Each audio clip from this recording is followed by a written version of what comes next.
সাতক্ষীরার হিমসাগর আমের খ্যাতি বিশ্বের অনেক দেশে। এবছরও ৭০ টন হিমসাগর আম রপ্তানি করা হবে। গতকাল ১৫ মে গাছ থেকে হিমসাগর আম নামানো শুরু হয়েছে। আর গোবিন্দভোগ ও গোপালভোগ আম নামানো শুরু হয়েছে গত ৫ মে থেকে। এবার সাতক্ষীরার তাপমাত্রা ৪০°C কাছাকাছি হওয়ায় আগেভাগে হিমসাগর আম পাকছে। সাতক্ষীরার বাজার এখন আমে সয়লাব। একসঙ্গে বেশি আম ওঠায় দামও পড়ে গেছে। সাতক্ষীরা শহরের বাজারে হিমসাগর আম বিক্রি হচ্ছে ৫০ থেকে ৫৫ টাকা কেজি দরে। আর গোবিন্দভোগ ও গোপালভোগ আম ৪৫ থেকে ৫০ টাকায় বিক্রি হচ্ছে।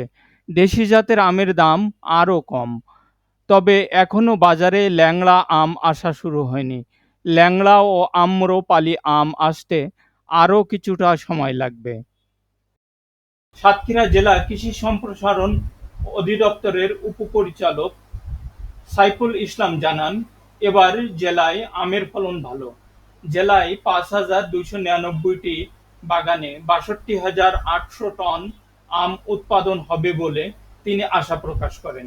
সুলতানপুর বড় বাজারের কাঁচা বাজার ব্যবসায়ী সমিতির সাবেক সাধারণ সম্পাদক রওশন আলী জানান, প্রতিদিন বাজার আমে সয়লাব হয়ে যায়। বাজারে খরিদ্দার কম, তাই চাষি ও ব্যবসায়ীরা কম দামে আম বিক্রি করতে বাধ্য হচ্ছেন। তিনি জানান, হিমসাগর আম ২,০০০ থেকে ২,২০০ টাকা মন, গোবিন্দভোগ ও গোপালভোগ আম ১,৮০০ থেকে ২,০০০ টাকা মনে বিক্রি হচ্ছে।